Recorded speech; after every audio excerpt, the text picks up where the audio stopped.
Welcome to Cheater Confessions. Let's get started with today's story. 3 weeks before my wedding, I learned something about my fiancée that changed everything. Her name was Kate. We had been together for 4 years, engaged for 8 months, and our wedding was scheduled for September. The venue was booked, the invitations were out, and both families were already counting down the days. From the outside, everything looked solid. I had always been the practical one in our relationship. I handled the venue, contracts, payments, and most of the planning. Kate handled the flowers, guest list, and the social side of things. We worked well together. Or, at least, I thought we did. There was one subject I had learned not to bring up too often. Her ex, Greg. They had dated for almost 3 years before we met. Their relationship had ended badly, according to Kate, and she always told me she was completely over him. I believed her. But every once in a while, his name would come up. That restaurant used to be Greg's favorite. Greg hated driving through that part of town. I haven't heard anything about him in forever. I never made a scene about it. I wasn't going to compete with a man who wasn't even in our relationship. Then came the engagement dinner. We were at a private room in a restaurant with 12 friends and family members. Kate had been drinking champagne since dinner started. By 10 o'clock, she was drunk enough that her filter was gone. Someone mentioned Greg. I don't even remember who brought him up. I remember Kate's reaction, though. She laughed and said, "Oh my God, I haven't thought about him in ages." Then she looked at me. Her cheeks were red from drinking, and she had that careless smile people get when they think everyone is on their side. "If Greg texted me right now," she said, loud enough for everyone to hear, "I would leave him instantly." The table went quiet for half a second. Then everyone laughed. Kate laughed hardest. I didn't. She looked at me. "What?" she said. I picked up my glass and set it back down. "Nothing," she grinned. "Come on, Matthew. It was a joke." I looked directly at her. "Maybe?" Then I leaned back in my chair. "But be careful what you joke about when you're talking about your future husband." The laughter around the table faded. Kate's smile disappeared for just a moment. And for the first time that night, she looked nervous. The next morning, Kate acted like nothing had happened. I was in the kitchen making coffee when she walked in wearing one of my old t-shirts. "Morning," she said. I looked at her. "Do you remember what you said last night?" She opened the refrigerator. "About what?" "Greg." Her hand stopped on the refrigerator door. Then she sighed. "Oh, that. That?" She closed the door and leaned against the counter. "Matthew, I was drunk. That doesn't answer my question. I was joking. You said you'd leave me instantly if Greg texted you." She rubbed her forehead. "Are we really doing this?" "Yes." She stared at me. "I don't even know why you care. You know I love you." "I care because we're getting married in 3 weeks." Her expression hardened. "So now, one stupid drunk comment means you don't want to marry me?" "No. It means I need to understand why that particular joke came so easily to you." She didn't answer. I waited a few seconds. "Does Greg still matter to you?" "No." The answer came quickly. Too quickly. I nodded. "Good. Then this should be easy." She frowned. "What should be easy?" "I've canceled the venue." Her face changed immediately. "What?" "I called them this morning." "You did what?" "I told them we're not going ahead with the wedding." She pushed herself away from the counter. "You can't just do that." "I already did." "Matthew, you're being ridiculous." "No, I'm being serious." She grabbed her phone. "You're throwing away 4 years because I made a drunk joke?" "I haven't thrown anything away." I looked at her calmly. "I stopped a wedding before it became a divorce." Her eyes filled with anger. "You're punishing me." "No, I'm making a decision." She stepped closer. "Then make it after you calm down." "I am calm." That stopped her. I continued. "The joke isn't the whole reason. It's what made me realize I've been ignoring something." "What?" "Your reaction whenever Greg's name comes up." She shook her head. "You're imagining things." "Maybe." I picked up my coffee. "Then you shouldn't have a problem proving me wrong." She stared at me. "How?" I looked at her phone. "Tell me the last time Greg contacted you." Her face went completely still. That was the first moment I knew there was something she hadn't told me. Kate didn't answer me. She stood in the kitchen holding her phone, staring at the screen as if the answer might appear there. I waited. Finally, she said, "A few weeks ago." "What did he want?" "Nothing important." I set my coffee down. "Then show me." Her eyes narrowed. "You don't trust me." "I trusted you yesterday." Then you told a room full of people you'd leave me instantly if Greg texted you. That was a joke. And now you're hiding the conversation. She looked away. Greg just said hello. Then there's nothing to hide. She didn't move. I held out my hand. Kate. She unlocked the phone and opened her messages. There were several conversations. Not one. Several. I scrolled through them without saying anything. Greg had asked how she was doing. Kate had asked about his work. They had talked about places they used to go together. Then I saw a message from Kate. She had written, "Sometimes I wonder what would have happened if we hadn't ended things." I looked at her. "You wrote this?" She swallowed. "It was a long time ago. 3 weeks ago." She didn't answer. I kept scrolling. Greg had responded that he was doing fine and hoped she was happy. Then Kate had asked if he was seeing anyone. I stopped. "Why did you ask him that?" "I was curious." "Were you?" She folded her arms. "You're twisting everything." "No, I'm reading it." She grabbed the phone from my hand. "This doesn't mean I wanted him back." "Maybe not." I stood up. "But you lied to me about talking to him. I knew you'd react exactly like this." "That isn't an excuse." She walked toward the hallway. I stopped her. "Where did you meet him?" She turned around. "I didn't." "Kate." She said nothing. I already knew. "Where?" Her shoulders dropped. "A coffee shop." "When?" 2 weeks ago." I stared at her. "You told me you were working late that night." "I was going to tell you." "You didn't." "I knew you'd make it into something." "So you lied." She looked angry now. "I met him for coffee, that's all." "Then why hide it?" She had no answer. I picked up my phone. "Who knows about this?" "Nobody." I nodded. Then I called my friend Jonathan Pierce. When he answered, I asked one question. "Do you remember where Kate told me she was 2 Thursdays ago?" Jonathan was silent for a second. Then he said, "She told you she had a late meeting at the office." I hung up. Kate's face had gone pale. The wedding wasn't just canceled anymore. Now I knew I had been lied to. I didn't yell. I didn't need to. I looked at Kate and said, "You're going to tell me everything now." She crossed her arms. "There isn't anything else." "Then this should be easy." She looked toward the window. "I only met Greg because he wanted to talk." "About what?" "Us." That answer bothered me more than anything she'd said so far. Why would Greg need to talk about us? He asked how things were going. "And what did you tell him?" "That we were getting married." I nodded. "And?" She hesitated. "I told him I wasn't sure." I stared at her. "You told your ex you weren't sure about marrying me?" I was confused. "You weren't confused when you booked a wedding venue." She wiped her eyes. "Matthew, I loved you. I still love you." "That isn't what I asked." She sat down at the kitchen table. "Greg and I had history. Seeing him brought things back." "What things?" "I don't know." "You do know." She looked at me. I wondered what my life would have been like if I'd stayed with him. There it was. No excuses. No drunk joke. Just the truth. I walked over to the counter and picked up my car keys. Kate stood. "Where are you going?" "To finish canceling the wedding." "Matthew, please." "No. You can't make this decision while you're angry." "I made the decision when I was calm." She followed me toward the door. "Give me another chance." I turned around. "You've had 4 years." "I made one mistake." "You lied about talking to him. You lied about meeting him. You told him you weren't sure about marrying me. Then you told everyone you'd leave me instantly if he texted you." She started crying. "I didn't mean it." "Maybe." I opened the door. "But you meant enough of it to say it." She grabbed my arm. "Please don't do this." I gently pulled my arm free. "The wedding is canceled, Kate." Her face collapsed. "What am I supposed to tell everyone?" "The truth." She stared at me. "And what is that?" I looked directly at her. "That my fiancée wasn't sure she wanted to marry me." I walked out. My phone buzzed before I reached my car. I glanced at the screen. It was a call through Messenger from Greg. I almost ignored it.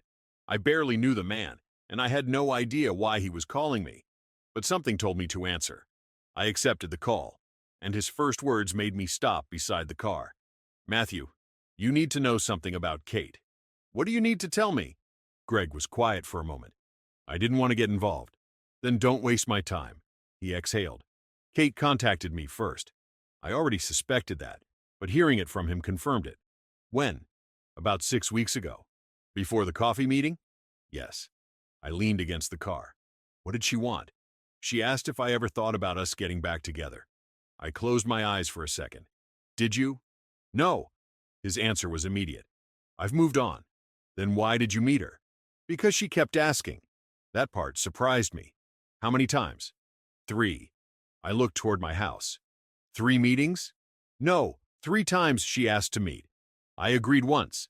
And the other 2? I said no. There was another pause.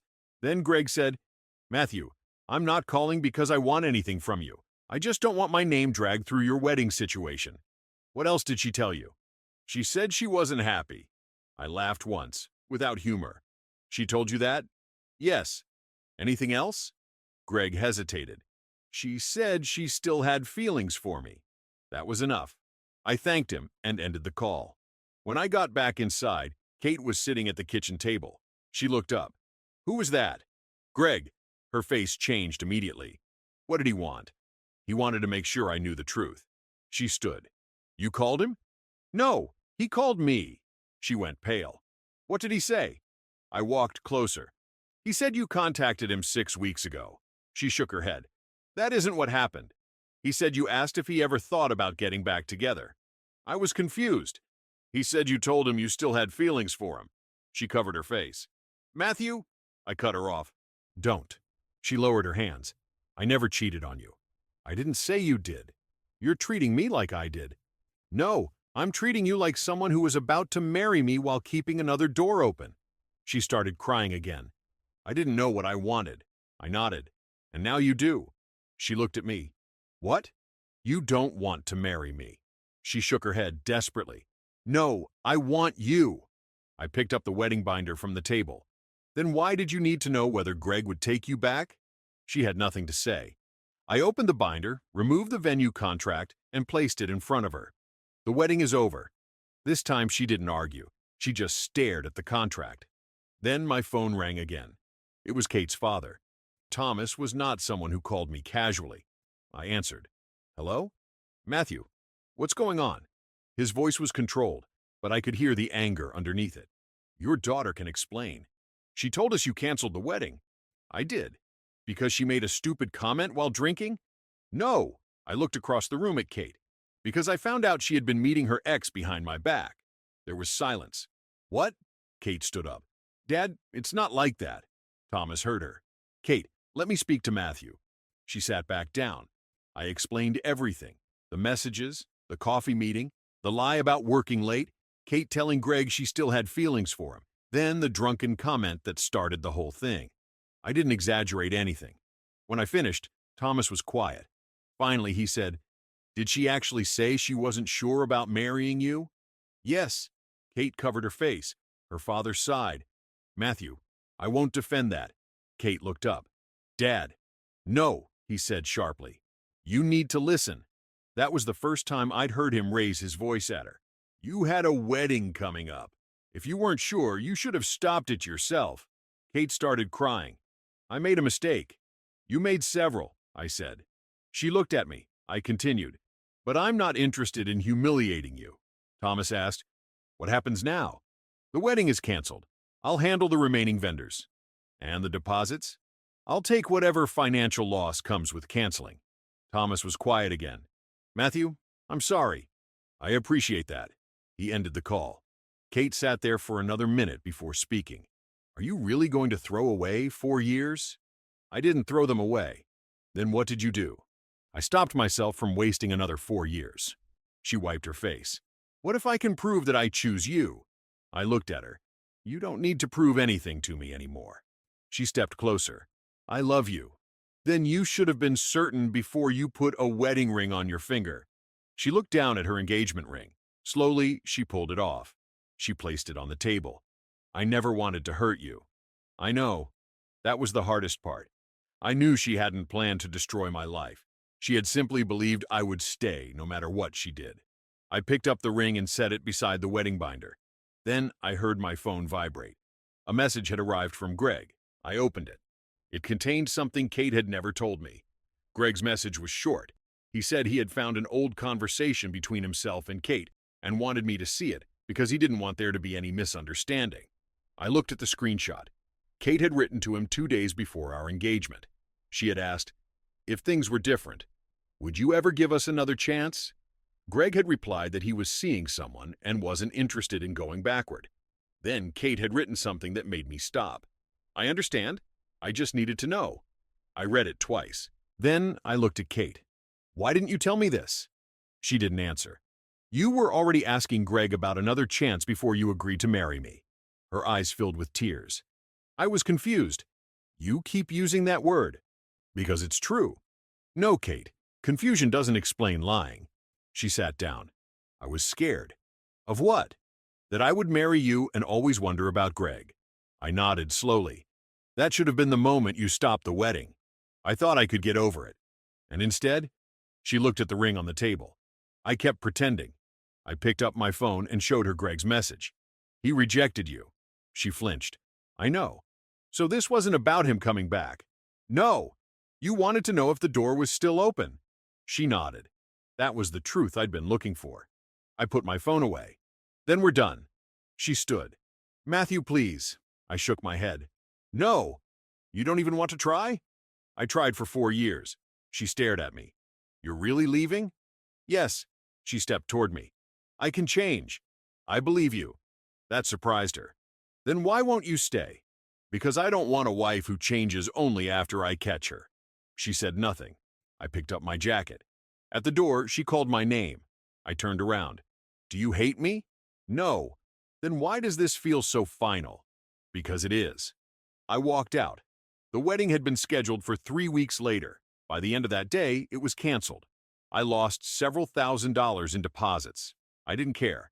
Money could be earned again. Trust wasn't something I was willing to gamble with twice.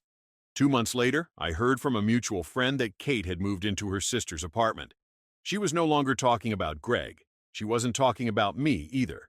For the first time since we'd met, she was dealing with her own choices without someone standing beside her to absorb the consequences. And I was finally doing the same. 6 months after I canceled the wedding, I drove past the restaurant where Kate and I had held our engagement dinner. I almost kept driving. Instead, I pulled into the parking lot and sat there for a minute. That was the night she had laughed and told everyone that if Greg texted her, she'd leave me instantly. At the time, everyone thought it was a stupid joke. I didn't.